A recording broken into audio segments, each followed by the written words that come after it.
Farmer Dean here, and so many people ask me, what do I use for a potting mix when I'm doing container or raised bed gardening? So these are the three ingredients I use. I use common ore composted, topsoil, and Canadian peat.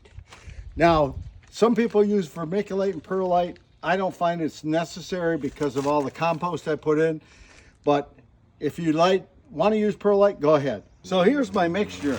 I use one bag of compost. I use one bag of topsoil,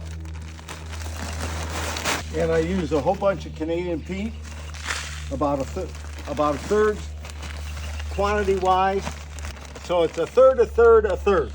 So it's pretty simple. All I do is take and start at the front and just turn it over about 3 times, mix it in good. So why am I mixing my own? Just price, just the cost. But let me tell you, if you're only doing 1 or 2 containers, go buy a good potting mix. Don't worry about mixing your own. But if you got a lot, like I do, then you'll want to mix your own. You want to learn how to grow sweeter and bigger tomatoes, pest-free? Then download my 7 hacks on how to grow sweeter and bigger tomatoes in the bio.